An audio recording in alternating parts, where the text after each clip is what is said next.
సంపూర్ణ రామాయణం యుద్ధకాండము. సంస్కృత మూలము భగవాన్ వాల్మీకి మహర్షి.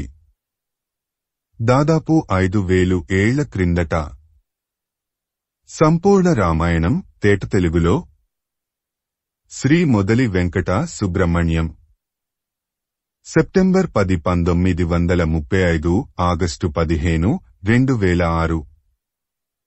వీడియో చేసినవారు కంచి త్యాగరాజులు. 2024వ సంవత్సరము. యుద్ధకాండము 81వ సర్గ. ఆకాశంలో నిలబడి ఎవరికీ కనపడకుండా యుద్ధము చేస్తున్న ఇంద్రజిత్తుకు ఈ యుద్ధం ఒక పట్టాన ముగిసేటట్టు కనపడలేదు. పైగా రామలక్ష్మణులు తనను ఓడించడానికి ఉపాయాలు ఆలోచిస్తున్నట్టు గ్రహించాడు. తను కూడా ఒక మాయోపాయం పన్నాలని అనుకున్నాడు. కాసేపు యుద్ధం ఆపి లంకా నగరంలోకి ప్రవేశించాడు. ఒక మాయాసితను సృష్టించాడు. ఆ మాయాసితను తన రథం మీద ఎక్కించుకుని చుట్టూ రాక్షసులు వెంటరాగా పడమటి ద్వారము గుండా లంకా నగరము నుండి బయటకు వచ్చాడు. తన రథాన్ని వానరులు ఉన్న వైపుకు పోనిచ్చాడు. ఇంద్రజిత్తు తమ వైపు రావడం చూచి వానరులు రాళ్లు, వృక్షములు చేత ధరించి యుద్ధమునకు సిద్ధంగా ఉన్నారు.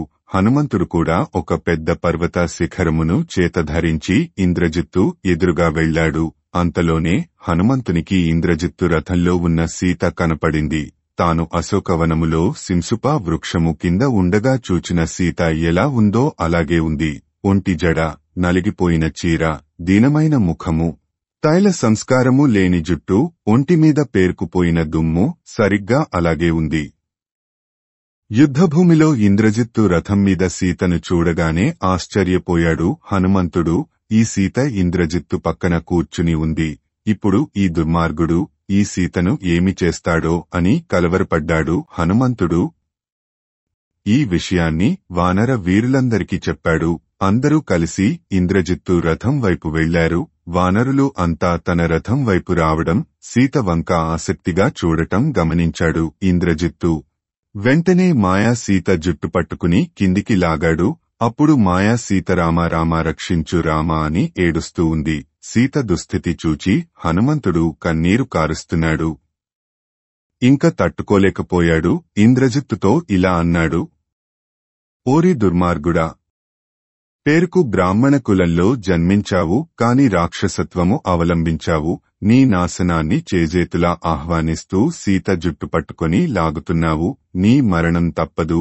నీవు క్రూరుడవు, అనార్యుడవు, దుర్మార్గుడవు, నీచుడివి. నీకు జాలి దయ ఏకోసానా లేవు. నీవు పాపాత్ముడవు, లేకపోతే ఇంతటి పాపకార్యమునకు ఒడిగట్టవు.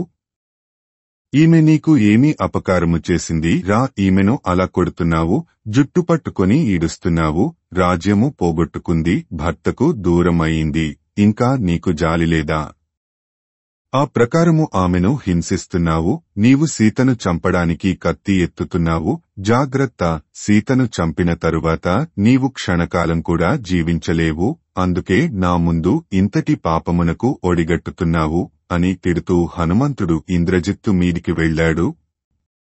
కాని చుట్టూ ఉన్న రాక్షస సేనలు హనుమంతుని, వానరులను ముందుకు రాకుండా నిలువరించాయి. అది చూచిన ఇంద్రజిత్తు వానర సేనల మీద బాణవర్షము కురిపించి వారు ముందుకు రాకుండా చేశాడు. అప్పుడు ఇంద్రజిత్తు హనుమంతుని చూచి ఇలా అన్నాడు. ఏ సీత కోసరం నువ్వు 100 యోజనముల దూరం ఉన్న సముద్రమును దాటి లంకకు వచ్చావో, ఏ సీత కోసం సుగ్రీవుడు, రాముడు నువ్వు ఇక్కడకు వచ్చారో, ఆ సీతను ఇప్పుడే నీ కళ్లముందే చంపుతున్నాను చూడు. సీతను చంపిన తరువాత నిన్ను, సుగ్రీవుని, విభీషణుని, రాముని కూడా ఇలాగే చంపుతాను. స్త్రీలను చంపకూడదు అని నీవు అన్నావు కదా. కాని ఈ స్త్రీ లంకను సర్వనాశనం చేసింది, కాబట్టి సీతను చంపడంలో దోషం లేదు అంటూ ఇంద్రజిత్తు తన చేతిలో ఉన్న కత్తితో మాయాసీత జుట్టు పట్టుకొని ఆమె మెడను నరికాడు. మాయాసీత నేలమీద పడి మరణించింది. ఇంద్రజిత్తు మరలా హనుమను చూచి ఇలా అన్నాడు. రాముని భార్య సీతను నేను నా కత్తితో నరికాను, చంపాను. సీత మరణించింది. మీరు ఇక్కడకు వచ్చిన శ్రమ అంతా వృధా అయింది. ఈ విషయం పోయి నీ రామునితో చెప్పు. ఇంక యుద్ధం అనవసరం అని చెప్పు అని ఇంద్రజిత్తు పెద్ద పెద్దగా అరుస్తున్నాడు. సీత మరణించింది అన్న వార్త వానర సేనలలో దావానలల్లా వ్యాపించింది. వానరులలో నిరాశ నిస్పృహ పుట్టాయి. ఎవరి దారిన వారు పారిపోయారు. తన పాచిక పారినందుకు ఇంద్రజిత్తు పరమానందభరితుడయ్యాడు. శ్రీమద్ రామాయణము యుద్ధకాండము 81వ సర్గ సంపూర్ణము. ఓం తత్సత్ ఓం తత్సత్ ఓం తత్సత్. యుద్ధకాండము 82వ సర్గ. వానరులంతా తలొక దిక్కుకు పారిపోవడం చూచి హనుమంతుడు ఇలా అన్నాడు, ఓ వానరులారా! ఎందుకు పారిపోతున్నారు? ఇప్పుడు ఏమైంది? యుద్ధము చేద్దాము రండి. మీ పరాక్రమము అంతాపమైంది. యుద్ధములో నేను ముందుంటాను. మీరంతా ఉత్తమకులంలో పుట్టారు. ఇలా పారిపోవడం ధర్మం కాదు అంటూ వానరులను యుద్ధానికి ఉత్తేజపరిచాడు. తాను కూడా రాక్షస సేనలతో పోరాడుతున్నాడు. ప్రళయకాలములో యముని మాదిరి విజృంభించి రాక్షస సంహారం చేస్తున్నాడు. చేతికి అందిన పెద్ద కొండ శిలను తీసుకుని ఇంద్రజిత్తు రథం మీద వేశాడు. ఇంద్రజిత్తు రథసారథి రథమును పక్కకు తప్పించాడు. హనుమంతుడు విసిరిన ఆ బండరాయి రథం పక్కన పడి నేలలో పెద్ద సొరంగం చేసింది. ఆ బండరాయి కిందపడి వందల కొద్ది రాక్షసులు మరణించారు. ఇది చూచిన ఇంద్రజిత్తు తన ధనుస్సును తీసుకుని వానరసేనలోకి చొచ్చుకుపోయాడు. వానరసేన మీద శరవర్షము కురిపించి వానరులను చంపుతున్నాడు. ఇది చూచిన రాక్షసులు రెట్టించిన ఉత్సాహంతో తమ చేతులలో ఉన్న శూలములు, ఖడ్గములు, ముద్గరలతో వానరులను చంపుతున్నారు. హనుమంతుడు పెద్ద పెద్ద వృక్షములను, కొమ్మలను తెచ్చి వాటితో రాక్షసులను మోదీ చంపుతున్నాడు. హనుమంతుని ధాటికి తట్టుకోలేక రాక్షస సైన్యము వెనుకకు తగ్గింది. అప్పుడు హనుమంతుడు వానరులతో ఇలా అన్నాడు, ఇంక యుద్ధం ఆపండి. ఈ రాక్షసులను చంపి ప్రయోజనము లేదు. ఇంతకాలము మనము ప్రాణాలకు తెగించి ఎవరికోసరం యుద్ధం చేశామో ఆ సీతను ఇంద్రజిత్తు చంపాడు.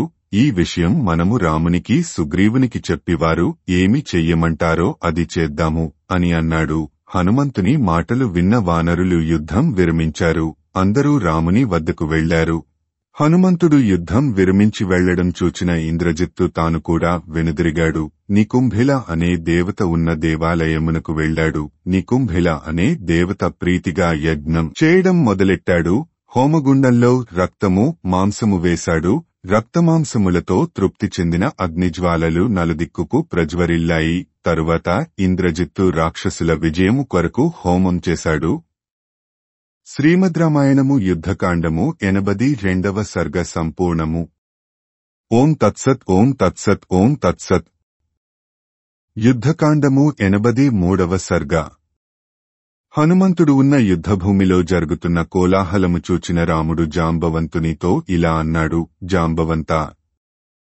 హనుమంతుడు ఉన్న చోట ఏదో జరిగినట్టుంది. వానరులంతా పెద్దగా అరుస్తున్నారు. హనుమంతుడు ఏదో ఆపదలో ఉన్నట్టున్నాడు. నీవు నీ సేనలతో హనుమంతునికి సాయంగా వెళ్ళు అని అన్నాడు. వెంటనే జాంబవంతుడు తన సేనలతో హనుమంతుడు ఉన్న పశ్చిమ ద్వారం వైపుకు వెళ్లాడు. సగం దూరం వెళ్లేసరికి హనుమంతుడు తన సేనలతో ఎదురుగా రావడం చూచాడు. అందరూ కలిసి రాముని వద్దకు వచ్చారు. రాముని చూచిన హనుమంతునికి దుఃఖం ఆగడం లేదు. సీత మరణించింది అని రామునితో ఎలా చెప్పడమా అని మదన పడుతున్నాడు. తుదకు దుఃఖము ఆపుకొని రామునితో ఇలా అన్నాడు, రామా! ఘోరం జరిగిపోయింది. ఆ దుర్మార్గుడు ఇంద్రజిత్తు సీతను తన రథం మీద తీసుకుని వచ్చి మా కళ్ల ఎదుట కత్తితో ఆమెను నరికి చంపాడు. సీతను అలా చంపడం చూచి నేను దుఃఖించాను. వెంటనే యుద్ధము విరమించి ఈ విషయం చెప్పడానికి తమరి వద్దకు వచ్చాను అని అన్నాడు. సీత మరణవార్త విన్న రాముడు కుప్పకూలిపోయాడు. అందరూ రాముని చుట్టూ గుమిగూడారు. నీళ్లు తీసుకుని వచ్చి రాముని ముఖం మీద చల్లారు. లక్ష్మణుడు రాముని పక్కనే కూర్చుని రాముని తలను ఒడిలో పెట్టుకొని ఇలా అన్నాడు, రామా! నీవు ధర్మాత్ముడవు. ధర్మం తప్పకుండా నడుచుకున్నావు. కాని ఆ ధర్మం నిన్ను కాపాడలేకపోయింది. ధర్మం అనేది అగోచరము, ఎవరికీ కనపడదు. అందుకని ధర్మం ధర్మం అని పట్టుకుని పాకులాడటం వృధా. అసలు ధర్మం అనేది లేదు. ఒకవేళ ఉన్నా మనం ఆచరించవలసిన పని లేదు. లేకపోతే ధర్మాత్ముడివి అయిన నీకు ఇన్ని ఆపదలు చుట్టుముడతాయా? అధర్మం తప్ప ధర్మం అంటే ఏమిటో ఎరుగని రావణునికి ఆపద అంటే ఏమిటో తెలియదా? ధర్మాన్ని నమ్ముకున్న నీకు ఈ విధంగా కష్టాలు ఎందుకు కలుగుతాయి? రావణుడు అధర్మపరుడైనా సుఖంగా ఉన్నాడు, ఎందుకంటే అధర్మము సుఖాన్ని ఇస్తుంది. నువ్వు ధర్మాత్ముడివి కాబట్టి కష్టాల పాలయ్యావు, అందుకని ధర్మము కష్టములను కలిగిస్తుంది. ఇదే పరమసత్యము. ధర్మాన్ని ఆచరిస్తే మంచి ఫలితాలు కలుగుతాయి, అధర్మం ఆచరిస్తే చెడ్డ ఫలితాలు కలుగుతాయి అనేది నిజం. అయితే జనులు ఎందుకు అధర్మం పట్ల ఆసక్తి చూపుతున్నారు? ఎందుకంటే అధర్మపరులకు మంచి ఫలితాలు వస్తున్నాయి కాబట్టి. ధర్మంగా నడుచుకుంటే మంచి ఫలితాలు వస్తే జనం ఎందుకు అధర్మం పట్ల ఆసక్తి చూపుతారు? అధర్మపరులకు సిరిసంపదలు, భోగభాగ్యాలు అభివృద్ధి చెందుతున్నాయి. ధర్మ ప్రవృత్తి కలవారికి ఆపదలు అభివృద్ధి చెందుతున్నాయి. కాబట్టి ధర్మం అధర్మం అని అనుకోవడం వల్ల ఎటువంటి ప్రయోజనము లేదు. ఓ రామ, ధర్మం చచ్చిపోయింది, అధర్మం ప్రజ్వరిల్లుతూ ఉంది. ధర్మాత్ములు అధర్మపరుల చేత వధింపబడుతున్నారు. అధర్మం ధర్మాన్ని నాశనం చేస్తూ ఉంది. ధర్మం నిస్సహాయంగా చూస్తూ ఉంది. ఇంకా మనం ధర్మం ధర్మం అని పాకులాడటం వృధా. రామ, స్వర్గప్రాప్తికి, మోక్షప్రాప్తికి వేదములలో ఎన్నో యజ్ఞములు, యాగములు, వ్రతములు, పుణ్యకార్యములు చెప్పబడ్డాయి. అలాగే శత్రునాశనమునకు కూడా ఎన్నో హోమములు వేదములలో చెప్పబడ్డాయి. ఆ హోమములు చెయ్యడం అధర్మమైనా అవి వేదములో చెప్పబడ్డాయి కాబట్టి వేదవిహితములే కదా. అవి అధర్మము ఎలా అవుతాయి? కాబట్టి ధర్మం లేదు, అధర్మం లేదు, అంతా ఒకటే. రావణుడు, అతని కుమారుడు ఇంద్రజిత్తు పాపాలు చేస్తున్నారు, చెడ్డ పనులు చేస్తున్నారు. ధర్మ మార్గంలో వాటిని మనం ఎదుర్కోలేకపోతున్నాము. ధర్మం అధర్మాన్ని రూపుమాపలేకపోతోంది. ధర్మం అనేది ఉంటే ధర్మపరుడవైన నీకు ఏ అపకారమూ జరగకూడదు. కాని అన్ని ఆపదలు నీకే వస్తున్నాయి. కాబట్టి ధర్మం అనేది లేనేలేదు. ఒకవేళ ధర్మం అనేది ఉంటే అది దుర్మార్గుల చేతిలో బందీ అయిపోయింది. అటువంటి ధర్మము నిన్ను ఎలా రక్షించగలదు? కాబట్టి ఆ అసక్తురాలైన ధర్మాన్ని నమ్ముకోవడం కన్నా దానిని వదిలిపెట్టడమే శ్రేయస్కరము. ఓ రామ, ధర్మం ఆచరించినందువలన ఎటువంటి ప్రయోజనము లేనప్పుడు మనం ధర్మాన్ని వదిలి మన బలాన్ని నమ్ముకుంటే మంచిది. ధర్మాత్ములను రక్షించాలి, అధర్మపరులను శిక్షించాలి అనేది నిజమైతే, అబద్ధం చెప్పడం అధర్మమైతే ముందు నీకు రాజ్యం ఇస్తానని చెప్పి తరువాత భార్య మాటలు విని నీకు రాజ్యం ఇవ్వను అని అబద్ధం చెప్పి మాట తప్పిన నీ తండ్రిని నీవు ఎందుకు శిక్షించలేదు? ఓ రామ, ఇంద్రుడు విశ్వరూపుడు అనే మునిని చంపాడు, తరువాత యజ్ఞం చేశాడు. ధర్మాచరణమే ఇంద్రుని కర్తవ్యము అయితే అతడు ధర్మమైన యజ్ఞం మాత్రమే చేసేవాడు. మరి విశ్వరూపుని చంపి అధర్మానికి ఎందుకు పాల్పడ్డాడు?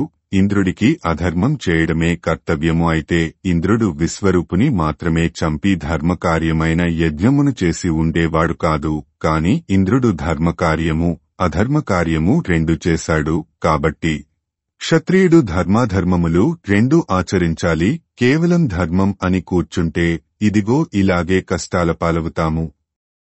నీ తండ్రి నీకు రాజ్యము ఇవ్వకుండా అధర్మానికి పాల్పడ్డప్పుడు ధర్మం ధర్మం అంటూ అడవులకు రాకుండా అధర్మము అయినా సరే నీ తండ్రి మాటను ధిక్కరించి నీ రాజ్యాన్ని దక్కించుకొని అడవులకు రాకుండా ఉంటే మనకు ఇన్ని కష్టాలు రావు కదా. ధర్మం ధర్మం అంటూ నీవు రాజ్యాన్ని పోగొట్టుకున్నావు. దాని ద్వారా సంక్రమించే ధనాన్ని పోగొట్టుకున్నావు. చేతిలో ధనం ఉంటే కదా ధర్మకార్యాలు, దాన ధర్మాలు చేయడానికి వీలు కలిగేది. దాన ధర్మాలు చేయడం ధర్మకార్యం అయినప్పుడు నీవు ఆచరించిన ధర్మం వలన దాన ధర్మాలు అనే ధర్మకార్యాలు చేయడానికి వీలు లేకుండా పోయింది. రాజ్యము ధనము ఉంటే మిత్రులు బంధువులు పక్కన చేరతారు. ఈ లోకంలో ధనంతో అన్నీ సమకూరుతాయి. ధనం ఉన్నవాడికి ధైర్యము, పరాక్రమము, పాండిత్యము అన్నీ అబ్బుతాయి. చేతిలో ధనం ఉంటే ధర్మము, అర్థము, కామము వాటంతటా అవే సిద్ధిస్తాయి. ధనం ఉన్నవాడికి కామము, దర్పము, క్రోధము ఏది ఉన్నా అది శోభిస్తుంది. అటువంటి ధనమును నీవు ధర్మం ధర్మం అంటూ రాజ్యాన్ని వదిలిపెట్టి చేజేతులా పోగొట్టుకున్నావు. నీవు ఆనాడు రాజ్యమును వద్దు అన్నప్పుడు కేవలం ధర్మాన్ని ఆలోచించావు కాని ఈ పరిణామాలను గూర్చి ఆలోచించలేదు. నీవు ధర్మానికి, నీ తండ్రి మాటకు కట్టుబడి రాజ్యాన్ని, ధనాన్ని వదులుకొని అడవులకు రావడం వల్ల కదా నీ భార్యను ఆ రాక్షసుడు ఎత్తుకుపోయాడు, చివరకు చంపేశాడు. కాబట్టి రామ, ఇంక ధర్మాధర్మాల ప్రసక్తి లేదు. ఆ పాపాత్ముడైన ఇంద్రజిత్తును అధర్మ మార్గంలోనే వధిస్తాను. రామ, లే, సీతను వధించారు అన్న మాట విన్న తరువాత నా మనసు ఆగడం లేదు. ఇప్పుడే పోయి లంకను సర్వనాశనం చేస్తాను అని శోకం, పౌరుషం, శౌర్యము, పరాక్రమం ఒక్కసారిగా ముంచుకొస్తే ఆ భ్రమలోపడి ధర్మాధర్మ విచక్షణ కోల్పోయి మాట్లాడుతున్నాడు లక్ష్మణుడు. శ్రీమద్ రామాయణము యుద్ధకాండము 83వ సర్గ సంపూర్ణము. ఓం తత్సత్, ఓం తత్సత్, ఓం తత్సత్. యుద్ధకాండము 84వ సర్గ.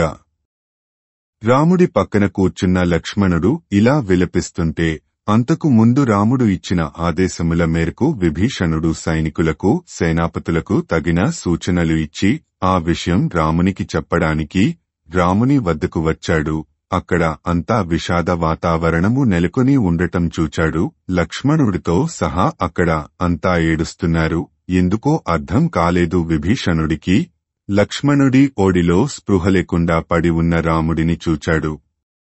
ఏమిటిది? రాముడికి ఏమైంది? అందరూ ఎందుకు శోకిస్తున్నారు అని ఆతురతగా అడిగాడు.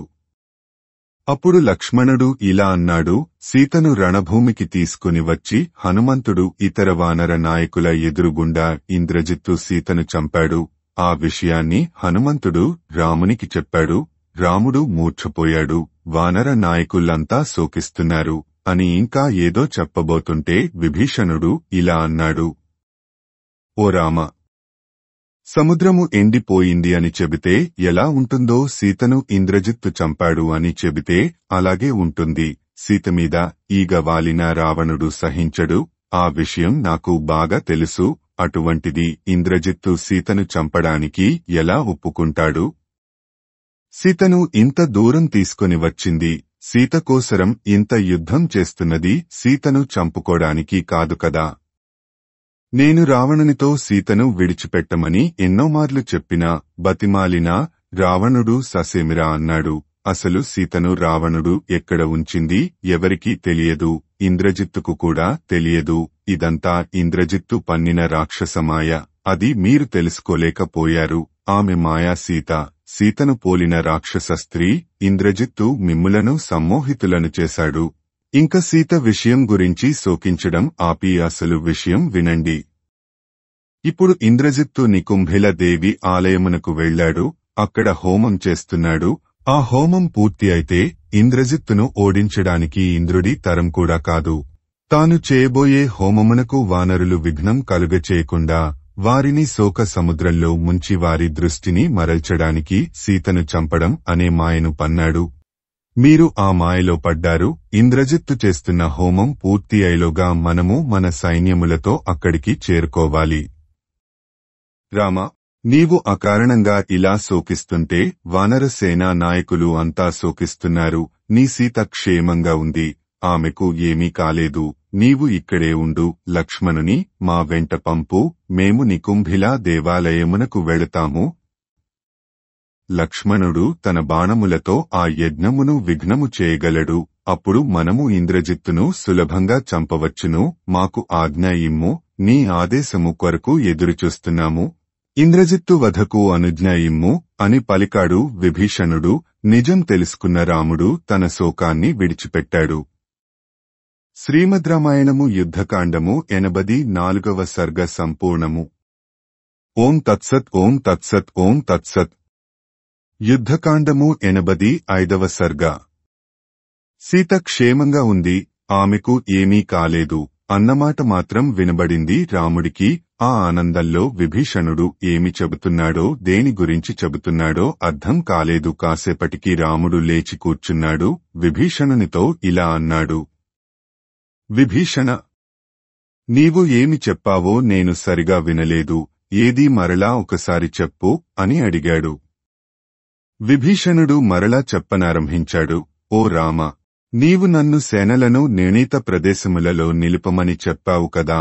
నేను ఆ పనిలో ఉన్నాను. సైన్యములను విభాగములుగా చేసి వాటిని నిర్ణీత స్థలములలో నిలిపి సేనానాయకులకు తగిన సూచనలు ఇచ్చాను. ఆ విషయము నీతో చెప్పడానికి వస్తే ఇక్కడ నువ్వు ఈ స్థితిలో ఉన్నావు. నీవు అకారణంగా శోకిస్తున్నావు. నీవు ఇలా శోకిస్తున్నావు అని తెలిస్తే ఇంద్రజిత్తు ఇంకా రెచ్చిపోతాడు. కాబట్టి నీ శోకము మాను. కర్తవ్యమును ఆలోచించు. మనము రాక్షసులను సంహరించి సీతను దక్కించుకోవాలంటే ముందు దుఃఖించడం మానుకోవాలి. మనసంతా సంతోషం నింపుకోవాలి. అప్పుడే సరి అయిన నిర్ణయం తీసుకోగలము. ప్రస్తుతము ఇంద్రజిత్తు నికుంభిల అనే దేవి ఆలయములో ఉన్నాడు. ఇంద్రజిత్తును చంపడానికి ఇదే తగిన సమయము. ఆ పనిమీద లక్ష్మణుని నా వెంట పంపు. ఇంద్రజిత్తు తాను తలపెట్టిన హోమమును నికుంభిల ఆలయములో పూర్తి చేస్తే అతనిని చంపడం ఎవరికీ సాధ్యం కాదు. అతడు మనలను అందరినీ చంపుతాడు. మన మరణము తథ్యము. దీనికి ఒక కారణం ఉంది. ఇంద్రజిత్తు బ్రహ్మను గూర్చి తపస్సు చేస్తే బ్రహ్మదేవుడు ప్రత్యక్షం అయ్యాడు. ఓ ఇంద్రజిత్, నీవు నికుంభిల ఆలయంలో హోమం చెయ్యి. అప్పుడు నీవు అజేయుడవు అవుతావు. కాని నికుంభిల ఆలయం చేరకముందు కాని చేరిన తరువాత ఆ హోమం చేయకముందు కాని ఎవడైతే నిన్ను ఎదిరిస్తాడో అతడే నిన్ను చంపుతాడు. అతడే నీ మృత్యువు. కాబట్టి ఆ హోమాన్ని రహస్యంగా చెయ్యి అని బ్రహ్మదేవుడు చెప్పాడు. ఇప్పుడు ఇంద్రజిత్తు నికుంభిల ఆలయంలో ఆ హోమం చేయబోతున్నాడు. ఆ విషయం నేను నా మంత్రుల ద్వారా తెలుసుకున్నాను.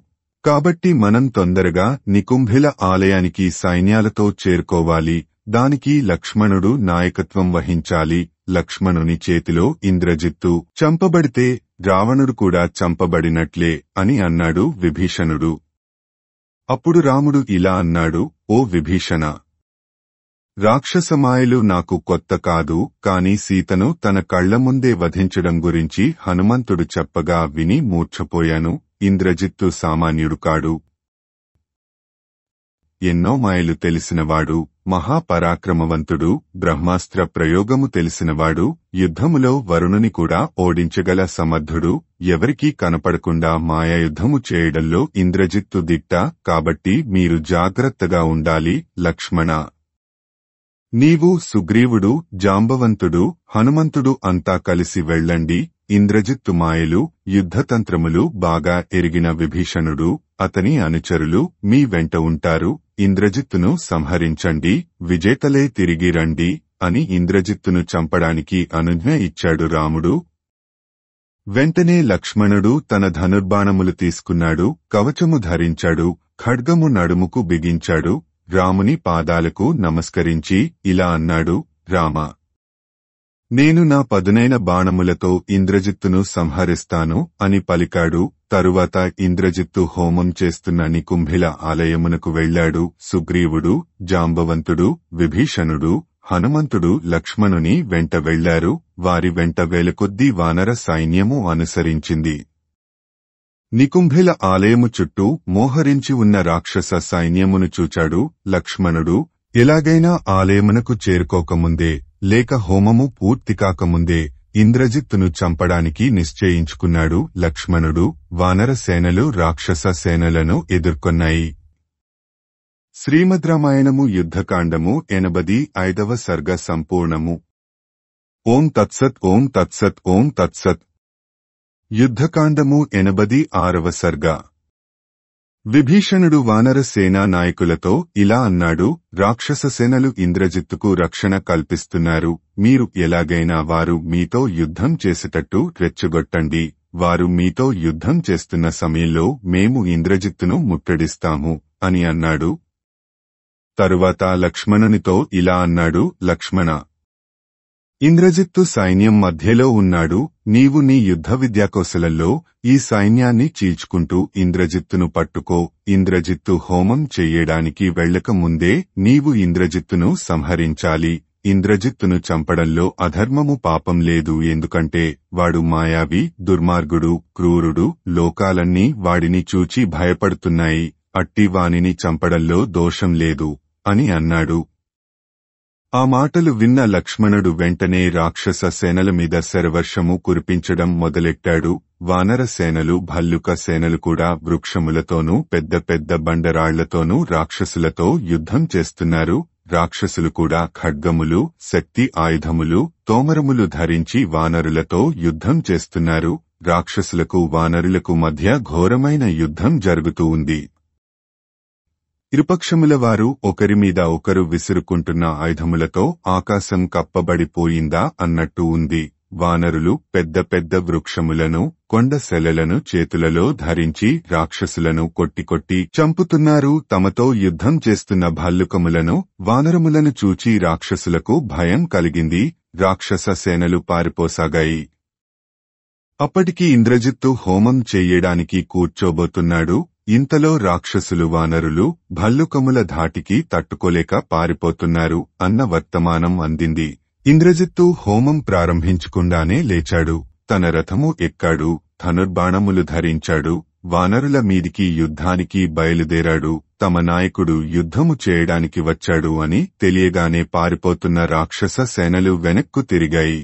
అమితోత్సాహంతో వానరుల మీదికి దుమికాయి. అప్పుడు హనుమంతుడు ఒక పెద్ద వృక్షమును పెకలించి దానితో రాక్షసులను చితకబాదుతున్నాడు. హనుమంతుని ధాటికి రాక్షస సైన్యము చనిపోవడమో మూర్ఛపోవడమో జరుగుతూ ఉంది. ఆ ప్రకారంగా రాక్షస సేనలను చంపుతున్న హనుమంతుని చూచిన రాక్షస సేనలు ఒక్కుమ్మడిగా హనుమంతుని చుట్టుముట్టాయి. హనుమంతుని మీద శూలములను, ఖడ్గములను, శక్తి ఆయుధములను, పట్టిసములను, పరిఘలు, గదలు, కుంతములు, శతఘ్నులు, ఇనుముతో చేసిన ముద్గరలు, గండ్రగొడ్డళ్లు మొదలగు ఆయుధములను ప్రయోగించారు రాక్షసులు. ఆ ఆయుధముల బారి నుండి తప్పించుకుంటూ హనుమంతుడు చేతికందిన రాక్షసుని అందినట్టు చంపుతున్నాడు. అలా ముందుకు చొచ్చుకుపోతున్న హనుమంతునికి రథము మీద ఉన్న ఇంద్రజిత్తు కనపడ్డాడు. రాక్షసులను మట్టి కరిపిస్తున్న హనుమంతుని చూచాడు ఇంద్రజిత్తు. తన రథమును హనుమంతుడు ఉన్న చోటికి పోనిచ్చాడు. ఇంద్రజిత్తు, హనుమంతుడు ఎదురుగా వచ్చారు. అప్పుడు ఇంద్రజిత్తు హనుమంతుని మీద బాణములు, ఖడ్గములు, పట్టిసములు, గండ్రగొడ్డళ్లు వర్షంలా కురిపించాడు. ఆ ఆయుధములను లెక్కపెట్టలేదు హనుమంతుడు. ఇంద్రజిత్తును చూచి ఇలా అన్నాడు: ఓ రాక్షసాధమా! వీరుడవైతే చేతనైతే యుద్ధం చెయ్యి. నా ముందు నిలబడ్డవాడు ప్రాణాలతో వెనుదిరిగిపోలేడు. రా, నీ రథం దిగిరా, నాతో ద్వంద్వ యుద్ధం చెయ్యి. నా వేగాన్ని తట్టుకొని నిలబడు, వీరుడవు అనిపించుకో అని ఇంద్రజిత్తు మీదికి దూకాడు. అప్పుడు ఇంద్రజిత్తు తన ధనుస్సు ఎత్తి హనుమంతుని మీద దివ్యాస్త్రములను ప్రయోగించడానికి సిద్ధం అయ్యాడు. ఇదంతా దూరం నుండి చూస్తున్న విభీషణుడు లక్ష్మణునితో, లక్ష్మణా, ఇంద్రజిత్తు హనుమంతుని చంపడానికి వెడుతున్నాడు. ఇంద్రజిత్తు మీద నీ వద్ద ఉన్న అస్త్రములను ప్రయోగించు, ఇంద్రజిత్తును అంతమొందించు అని అన్నాడు. విభీషణుని మాటలు విన్న లక్ష్మణుడు ఇంద్రజిత్తు మీద దృష్టి సారించాడు. శ్రీమద్ రామాయణము యుద్ధకాండము 86వ సర్గ సంపూర్ణము. ఓం తత్సత్. ఓం తత్సత్. ఓం తత్సత్. యుద్ధకాండము 87వ సర్గ. లక్ష్మణుడు, విభీషణుడు ఇంద్రజిత్తు ఉన్న వైపుకు వెళ్లారు. కాని వారు ఇంద్రజిత్తుతో యుద్ధం చేయలేదు. ఇంద్రజిత్తు హోమం చేయబోయే ప్రదేశమునకు వెళ్లారు. ఆ ప్రదేశము పెద్ద వనము మధ్యలో ఉంది. అక్కడ బాగా విస్తరించిన మర్రి చెట్టును లక్ష్మణునకు చూపాడు విభీషణుడు. లక్ష్మణా, ఇంద్రజిత్తు యుద్ధానికి బయలుదేరేటప్పుడు అక్కడే భూత బలులు ఇచ్చి యుద్ధమునకు బయలుదేరుతాడు. అప్పటి నుండి ఇంద్రజిత్తు ఎవరికీ కనపడకుండా యుద్ధం చేస్తాడు. అతడు వేసే బాణాలు కనపడతాయి కాని అతను కనపడడు. ఇంద్రజిత్తు ఈ మర్రి చెట్టు దగ్గరకు రాకముందే అతనిని చంపాలి అని అన్నాడు విభీషణుడు. లక్ష్మణుడు తన ధనుస్సును ఎత్తినారిని సారించి ఇంద్రజిత్తు కోసరం వేచి ఉన్నాడు. ఇంతలో రథమును ఎక్కి ఖడ్గమును ధరించిన ఇంద్రజిత్తు రావడం కనిపించింది. లక్ష్మణుడు ఇంద్రజిత్తు ముందు నిలబడ్డాడు. నేను నీతో యుద్ధానికి వచ్చాను, నాతో యుద్ధం చెయ్యి అని ఇంద్రజిత్తును యుద్ధానికి ఆహ్వానించాడు. తాను అక్కడకు వస్తున్నట్టు, హోమం చేస్తున్నట్టు లక్ష్మణునికి ఎలా తెలిసిందా అని ఆశ్చర్యపోయాడు ఇంద్రజిత్తు. ఇంతలో లక్ష్మణుని పక్కనే ఉన్న విభీషణుని చూచాడు. ఇంద్రజిత్తు కోపం మిన్నుముట్టింది. విభీషణుని చూచి ఇలా అన్నాడు: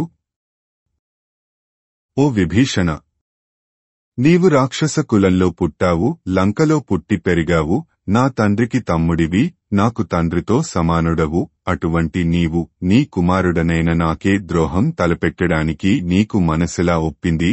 అయిన వాళ్లను అందరినీ కాదని శత్రువులతో చేతులు కలిపినందుకు నిన్ను చూస్తే నాకు జాలి కలుగుతూ ఉంది. సాటి వాళ్లు నిన్ను ఎన్నటికీ క్షమించరు. నీకు అసలు బుద్ధి లేదు, ఉన్నా అది పనిచేయడం లేదు. లేకపోతే బంధువులకు శత్రువులకు తేడా తెలియదా నీకు? బంధువులను వదిలి శత్రువులతో చేతులు కలిపిన నిన్ను బంధువు అని చెప్పుకోడానికి మనసు రావడం లేదు. నీ శత్రువులు గుణవంతులే కావచ్చు, నీ స్వజనులు నీచులే కావచ్చు, కాని గుణవంతులైన శత్రువుల కన్నా గుణములేని స్వజనులే మేలు అని తెలియదా?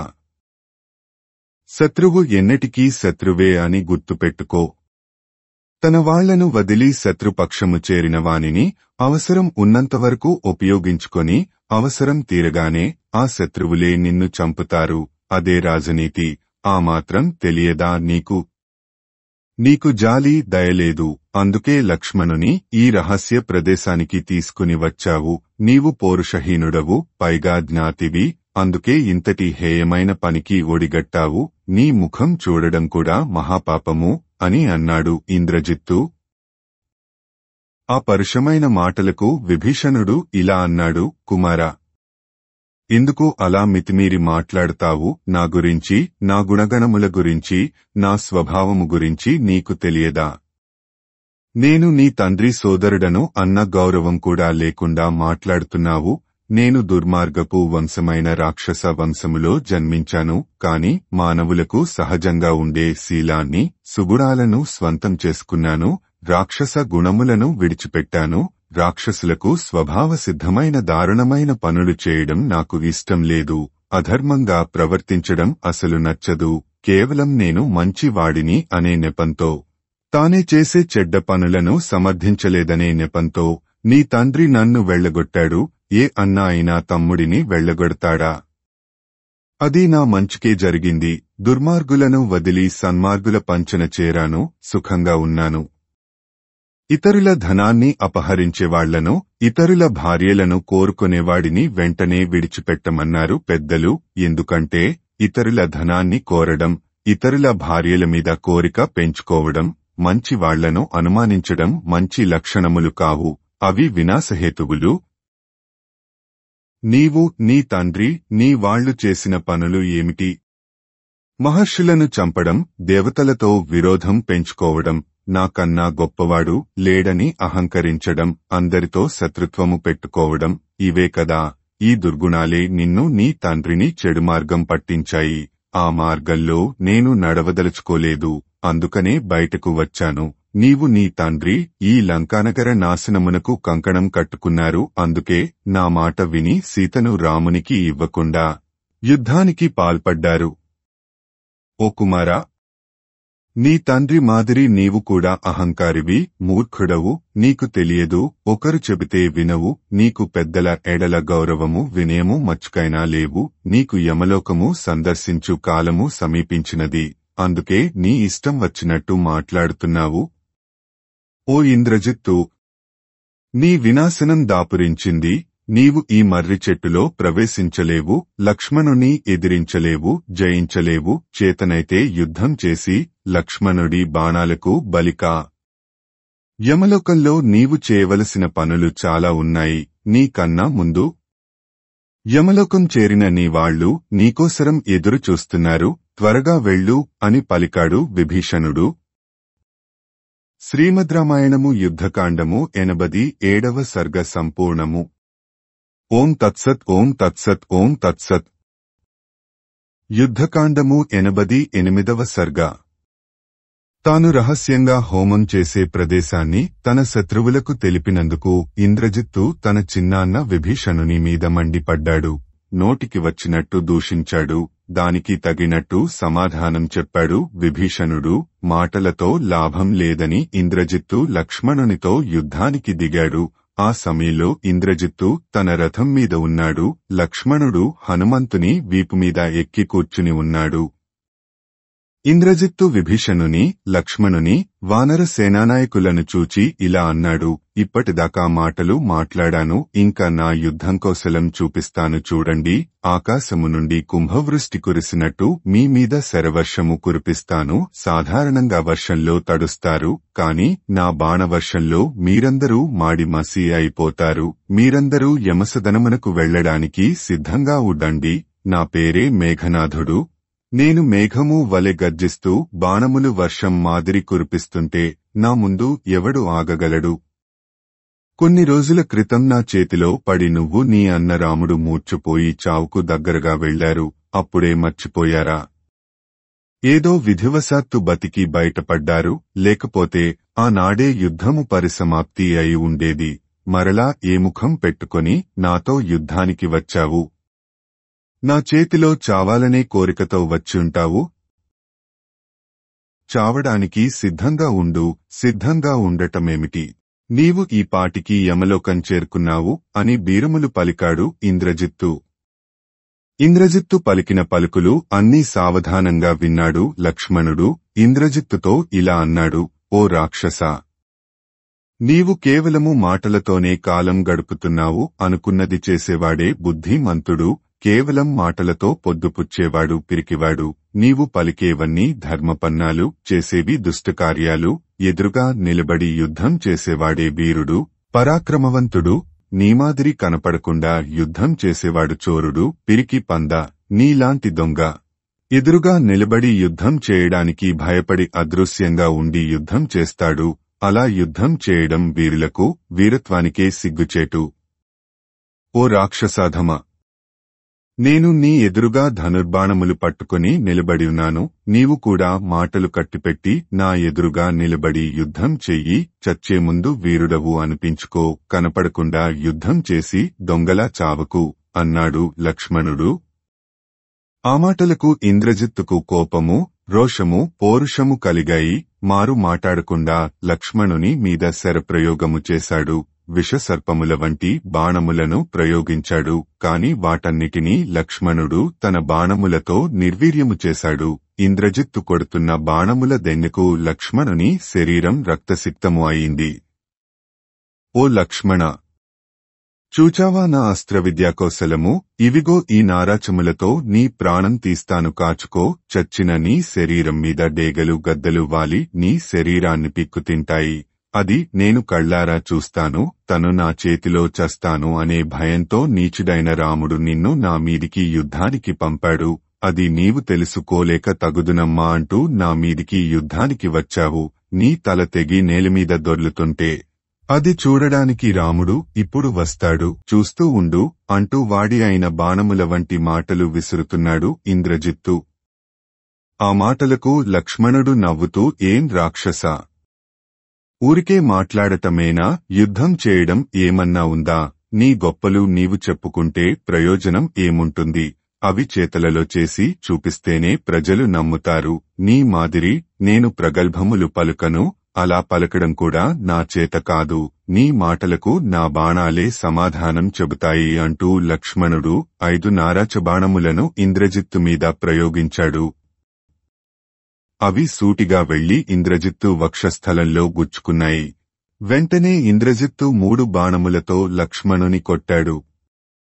ఇరువురి మధ్య పోరు భయంకరంగా సాగుతూ ఉంది. లక్ష్మణుడు, ఇంద్రజిత్తు ఒకరికి ఒకరు తీసిపోనట్టుగా పోరాడుతున్నారు. కాకపోతే లక్ష్మణుడు మానవుడు, ఇంద్రజిత్తు రాక్షసుడు. లక్ష్మణుడికి ఎదురుగా నిలబడి యుద్ధం చేయడం తెలుసు. ఇంద్రజిత్తుకు మాయాయుద్ధం తెలుసు. లక్ష్మణుడు ఇంద్రజిత్తు మీద పగ తీర్చుకోడానికా అన్నట్టు బాణవర్షము కురిపిస్తున్నాడు. ఆ బాణముల ధాటికి ఇంద్రజిత్తు తట్టుకోలేకపోయాడు. కాస్త వెనుకంజ వేస్తున్నట్టు కనపడింది. వెంటనే విభీషణుడు లక్ష్మణునితో ఇలా అన్నాడు, లక్ష్మణా! ఇంద్రజిత్తు అలసిపోయాడు. ఇదే మంచి సమయము. నీవు తొందరపడు. ఇంద్రజిత్తు మీద అస్త్రప్రయోగం చెయ్యి అని అన్నాడు విభీషణుడు. వెంటనే లక్ష్మణుడు సర్పముల వంటి బాణములను ఇంద్రజిత్తు మీద ప్రయోగించాడు. ఆ బాణముల దెబ్బకు ఇంద్రజిత్తు స్పృహ తప్పి కిందపడ్డాడు. వెంటనే తెలివి వచ్చింది. ఎదురుగా రథము మీద స్థిరంగా నిలబడి ఉన్న లక్ష్మణుని చూచాడు ఇంద్రజిత్తు.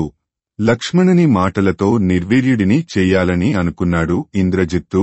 లక్ష్మణుని చూచి ఇలా అన్నాడు: ఓ లక్ష్మణ, అప్పుడే మరిచిపోయావా?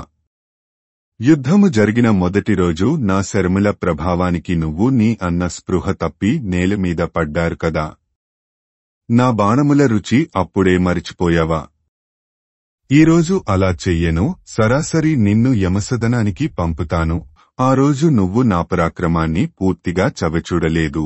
ఆ ముచ్చట ఈరోజు తీరుస్తాను. బహుశా ఆ రోజు జరిగినది నీకు జ్ఞాపకం లేక ఈరోజు నాతో యుద్ధానికి వచ్చావు. బతకాలని ఉంటే పారిపో, లేకపోతే నా బాణాలకు బలి అవుతావు. కాచుకో అంటూ లక్ష్మణుని మీద 7 బాణములను సంధించి వదిలాడు.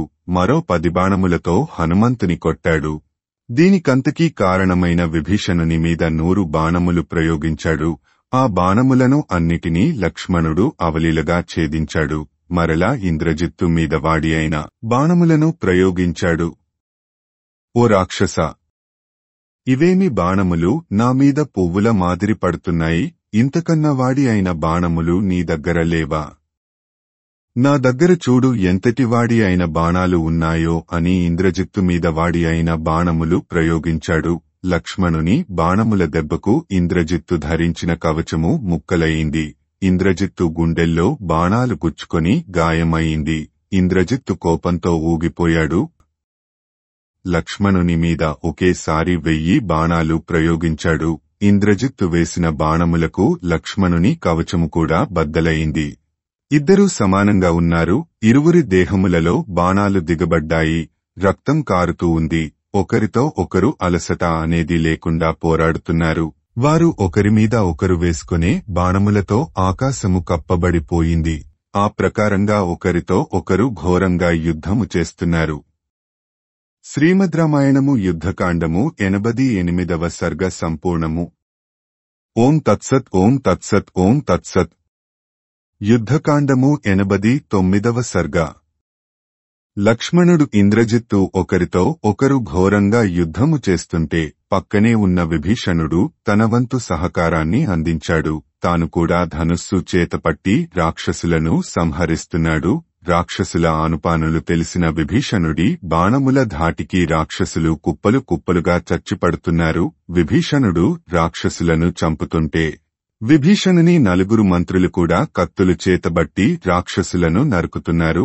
విభీషణుడు కూడా వాళ్లను ప్రోత్సహిస్తూ ఇలా అంటున్నాడు: ఓ వానరవీరులారా, రావణునికి వీడొక్కడే గతి. వీడు చస్తే రావణుని పక్షాన యుద్ధం చేసేవాళ్లు ఎవరూ లేరు. రాక్షస వీరులైన ప్రహస్తుడు, నికుంభుడు, కుంభకర్ణుడు, కుంభుడు, ధూమ్రాక్షుడు, జంబుమాలి, మహామాలి, అశనిప్రభుడు, సుప్తఘ్నుడు, యజ్ఞకోపుడు, వజ్రదంష్ట్రుడు, సంహాది, వికటుడు, తపనుడు, మందుడు, ప్రఘాసుడు, ప్రఘసుడు, జంఘుడు, ప్రజంఘుడు, అగ్నికేతువు, రశ్మికేతువు, విద్యుజ్జీవుడు, ద్విజిహుడు, సూర్యశత్రువు, అకంపనుడు, సుపాశ్వుడు, చక్రమాలి, కంపనుడు, దేవాంతకుడు, నరాంతకుడు అందరూ మన చేతిలో చంపబడ్డారు. ఇంక లంకలో మనతో యుద్ధం చేయగల వీరులు ఎవరూ లేదు. ముందుకు దూకండి, ఇంద్రజిత్తును చంపండి, రాక్షసులను తునుమాడండి.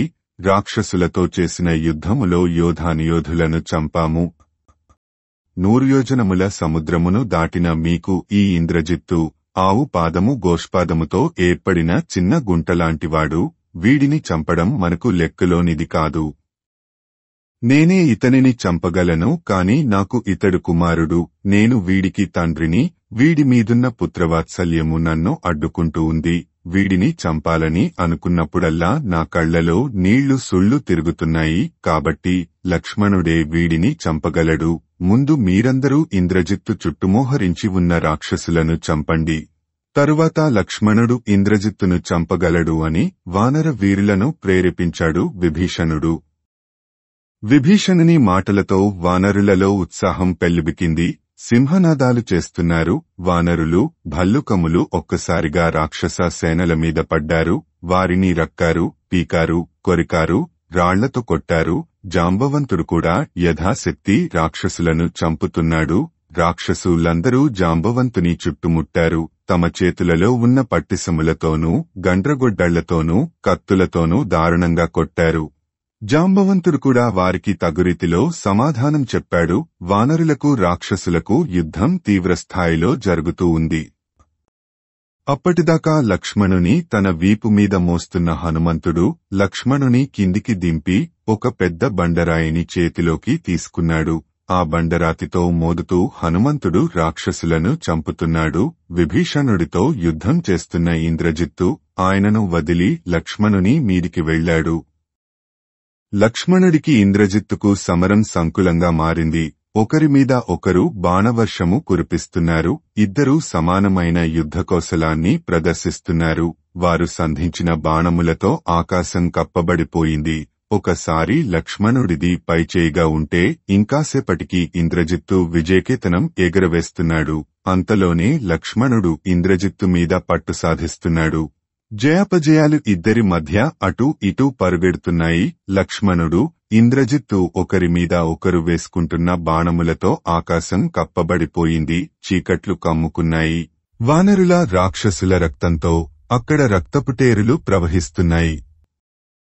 ఆ సమయంలో లక్ష్మణుడు 4 బాణములతో ఇంద్రజిత్తు రథానికి కట్టిన గుర్రములను చంపాడు. మరొక భల్లబాణంతో ఇంద్రజిత్తు సారథిని చంపాడు. ఇంద్రజిత్తు మరొక రథాన్ని ఎక్కి తన రథమును తానే తోలుకుంటూ లక్ష్మణునితో యుద్ధం చేస్తున్నాడు. సమయంలో లక్ష్మణుడు ఇంద్రజిత్తు మీద తన వాడి అయిన బాణములను ప్రయోగించాడు. మరలా రథమునకు కట్టిన గుర్రములను తన బాణములతో కొట్టాడు. లక్ష్మణుడు అవకాశం దొరకడం ఆలస్యం. లక్ష్మణుడు ఆ అవకాశాన్ని సద్వినియోగం చేసుకుంటూ ఇంద్రజిత్తును దెబ్బతీస్తున్నాడు.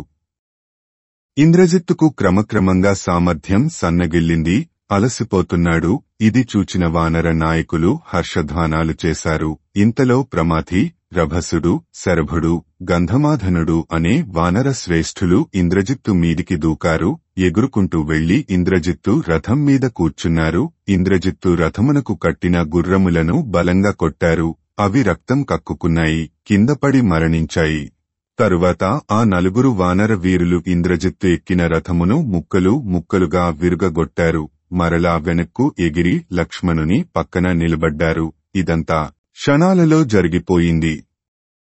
ఆ వానర వీరుల వేగానికి ఇంద్రజిత్తు ఆశ్చర్యపోయాడు. విరిగిన రథము నుండి కిందికి దుమికి వేగంగా బాణములు విసురుతూ లక్ష్మణుని మీదికి వెళ్లాడు.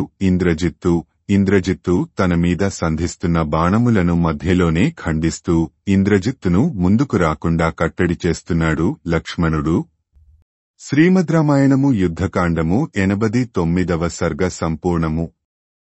ఓం తత్సత్ ఓం తత్సత్ ఓం తత్సత్. యుద్ధకాండము 90వ సర్గ. రథం విరిగిపోయింది. గుర్రములు నేలకులాయి. ఒంటరిగా నేలమీద నిలబడి ఉన్నాడు ఇంద్రజిత్తు. అయినా తన ధైర్యాన్ని కోల్పోలేదు. లక్ష్మణుని మీదికి బాణాలు వదులుతున్నాడు. ఇద్దరూ నేలమీద నిలబడి ఒకరిమీద ఒకరు బాణములు సంధించుకుంటున్నారు. 2 మత్తగజముల మాదిరి పోరాడుతున్నారు. వీరిని చూచి వానరులు, రాక్షసులు కూడా ఒకరితో ఒకరు పోరాడుతూ చంపుకుంటున్నారు. ఇంద్రజిత్తు రాక్షస వీరులతో ఇలా అన్నాడు. చీకటి పడుతూ ఉంది. ఈ చీకట్లో ఎవరెవరో తెలియడం లేదు. మీరు పోరాడుతూ ఉండండి. నేను లంకా నగరములోకి వెళ్లి మరొక రథమును ఎక్కి వస్తాను. అప్పటి వరకు నేను ఇక్కడ లేనట్టు తెలియనీయకండి. వానరులు నా వెంట పడకుండా చూడండి అని అన్నాడు. వెంటనే ఇంద్రజిత్తు రాక్షసులను అడ్డం పెట్టుకుని వెనక నుండి లంకా నగరం వైపు వెళ్లాడు. ఇంద్రజిత్తు రాగానే మరొక రథాన్ని సిద్ధం చేశారు సైనికులు. రథం నిండా ధనుస్సులు, బాణములు, ఆయుధములు పెట్టారు. ఉత్తమ జాతి గుర్రములను కట్టారు. ఆ రథమును ఎక్కి మరలా యుద్ధరంగమునకు వచ్చాడు. ఇంద్రజిత్తు కనుమూసి తెరిచెంతలో మరొక రథము మీద ప్రత్యక్షమైన ఇంద్రజిత్తును చూచి అతని వేగానికి లక్ష్మణుడు, విభీషణుడు, వానర వీరులు ఆశ్చర్యపోయారు. రెట్టించిన ఉత్సాహంతో రణరంగమునకు వచ్చి ఇంద్రజిత్తు తన బాణములతో వానరులను నిర్దాక్షిణ్యంగా చంపుతున్నాడు. వేల కొలది వానరులు ఇంద్రజిత్తు బాణాలకు బలి అవుతున్నారు. ఇంద్రజిత్తు పరాక్రమానికి తట్టుకోలేక వానర వీరులు లక్ష్మణుని వద్దకు వచ్చారు. ఇంక లాభం లేదని లక్ష్మణుడు ఇంద్రజిత్తు ధనుస్సును విరగ్గొట్టాడు. ఇంద్రజిత్తు మరొక ధనుస్సును తీసుకున్నాడు. వెంటనే లక్ష్మణుడు ఆ ధనుస్సును కూడా 3 బాణములతో విరిచాడు. ఇంద్రజిత్తు మరొక ధనుస్సును తీసుకునే లోపల లక్ష్మణుడు 5 బాణములను ఇంద్రజిత్తు గుండెలకు గురిచూచికొట్టాడు. ఆ బాణములు ఇంద్రజిత్తు గుండెల్లో లోతుగా గుచ్చుకున్నాయి. ముఖం నుండి గుండెల నుండి రక్తం కారుతూ ఉంది. అలాగే మరొక ధనుస్సును తీసుకున్నాడు ఇంద్రజిత్తు. లక్ష్మణుడి మీద శరవర్షము కురిపించాడు. లక్ష్మణుడు ఆ బాణములనన్నిటినీ మధ్యలోనే విరిచాడు. లక్ష్మణుడు విజృంభించాడు. వాడి అయిన బాణములతో రాక్షసులను ఇంద్రజిత్తును కొట్టాడు. ఇంద్రజిత్తు కూడా వాడిగా ఉన్న బాణములను లక్ష్మణుడి మీద ప్రయోగించాడు. ఆ బాణములను మధ్యలోనే ఛేదించిన లక్ష్మణుడు ఒక భల్లబాణముతో ఇంద్రజిత్తు సారథి తలను ఖండించాడు. సారథి మరణించినా కూడా ఇంద్రజిత్తు రథమునకు కట్టిన గుర్రములు ఏమాత్రమూ కంగారు పడలేదు. సారథి ఉన్నట్టే పరుగెడుతున్నాయి. అది చూచిన లక్ష్మణుడు ఇంద్రజిత్తు రథమునకు కట్టిన గుర్రములను కూడా కొట్టాడు. ఇది చూచి సహించలేని ఇంద్రజిత్తు లక్ష్మణుని గుండెలకు గురిపెట్టి 10 బాణములను కొట్టాడు.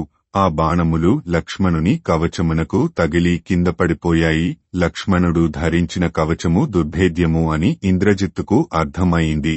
ఇంద్రజిత్తు 3 బాణములను లక్ష్మణుడి నుదుటికి గురిపెట్టి కొట్టాడు. దానికి ప్రతిగా లక్ష్మణుడు ఇంద్రజిత్తు ముఖాన్ని గురిచూచి 5 బాణములను కొట్టాడు. ఈ ప్రకారంగా లక్ష్మణుడు ఇంద్రజిత్తు ఒకరిమీద ఒకరు వాడి అయిన బాణములను సంధించుకుంటున్నారు. ఇద్దరి శరీరములు రక్తసిక్తములు అయ్యాయి. ఇదంతా విభీషణుని వలన వచ్చినదన్న కోపంతో ఇంద్రజిత్తు విభీషణుని మీద వాడినైన బాణములను ప్రయోగించాడు. విభీషణుడికి కోపం వచ్చింది.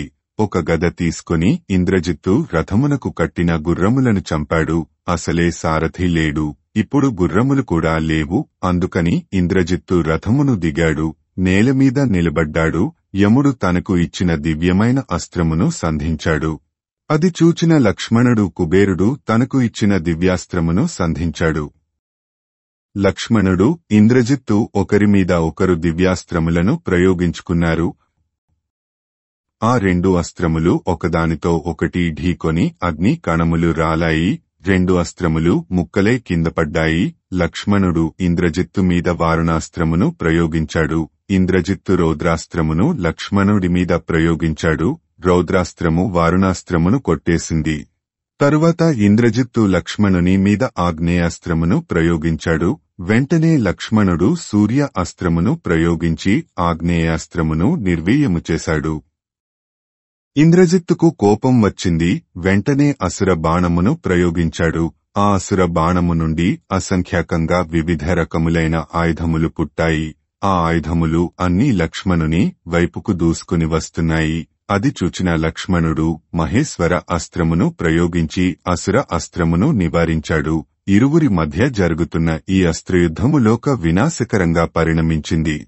ఆ అస్త్రముల తాకిడికి ఆకాశం అంతా కాంతితో నిండిపోయింది. తరువాత లక్ష్మణుడు అగ్నితో సమానమైన మరొక అస్త్రమును సంధించాడు. దాని పేరు ఇంద్ర అస్త్రము. ఆ అస్త్రముతోనే పూర్వము దేవాసుర యుద్ధములో ఇంద్రుడు దానవులను జయించాడు. ఆ ఇంద్రాస్త్రమును సంధించి లక్ష్మణుడు ఇలా అన్నాడు: ఓ దివ్యాస్త్రమా! రాముడు దశరథుని కుమారుడు, సత్యసంధుడు, ధర్మాత్ముడు, పరాక్రమవంతుడు, పౌరుషవంతుడు అయితే నీవు ఇంద్రజిత్తును చంపు అని ధనుస్సును చెవిదాకా లాగి ఇంద్ర అస్త్రమును వదిలాడు. ఆ ఇంద్ర అస్త్రము వాయువేగంతో వెళ్లి కిరీటము, కుండలములతో శోభాయమానంగా ఉన్న ఇంద్రజిత్తు తలను మొండెము నుండి వేరు చేసింది. ఇంద్రజిత్తు తల నేలమీద దొర్లింది. ఇంద్రునే జయించిన ఇంద్రజిత్తు ఇంద్ర అస్త్రముతో మరణించాడు. ఇంద్రజిత్తు శరీరము చేతిలో ధనుస్సుతో సహా నెలకూలింది. ఆ దృశ్యము చూచి వానరులు సంతోషంతో కేరింతలు కొట్టారు. ఆకాశం నుండి దేవతలు, ఋషులు, గంధర్వులు జయజయధ్వానాలు చేశారు. ఇంద్రజిత్తు మరణించడం చూచిన రాక్షస సేనలు తలుక దిక్కుగా పారిపోయాయి. చేతిలో ఆయుధములు ఉంటే వానరులు చంపుతారేమోని ఆయుధములను పారవేసి పారిపోయారు రాక్షసులు. వారిని వానరులు తరిమారు. కొంతమంది రాక్షసులు సముద్రంలో దూకారు. కొంతమంది లంకానగరంలోకి పారిపోయారు. మరికొందరు రాక్షసులు చెట్లు ఎక్కారు. కొందరు పర్వత గుహల్లోకి దూరారు. అప్పటిదాకా వేలకొలది రాక్షసులతో నిండుగా ఉన్న రణభూమిలో ఒక్క రాక్షసుడు కూడా కనిపించడం లేదు. వానర సేనానాయకులు లక్ష్మణుని అభినందనలతో ముంచెత్తారు. విభీషణుడు, హనుమంతుడు, జాంబవంతుడు లక్ష్మణుని ప్రశంసలతో ముంచెత్తారు. వానరులంతా పెద్దగా అరుస్తూ సింహనాదాలు చేస్తూ లక్ష్మణుని చుట్టుచేరారు. వానరులు వారిలో వారు ఒకరిని ఒకరు కౌగలించుకుని ప్రశంసించుకుంటున్నారు. ఆకాశంలో ఉన్న దేవతలు కూడా ఇంద్రజిత్తు మరణానికి ఎంతో సంతోషించారు. శ్రీమద్ రామాయణము యుద్ధకాండము 90వ సర్గ సంపూర్ణము. ఓం తత్సత్ ఓం తత్సత్ ఓం తత్సత్. సంపూర్ణ రామాయణం యుద్ధకాండము. సంస్కృత మూలము భగవాన్ వాల్మీకి మహర్షి. దాదాపు 5000 ఏళ్ల క్రిందట. సంపూర్ణ రామాయణం తేట తెలుగులో Shri Modali Venkata Subrahmanyam. September 10, 1935, August 15, 2006. Video చేసినవారు కంచి త్యాగరాజులు. 2024వ సంవత్సరము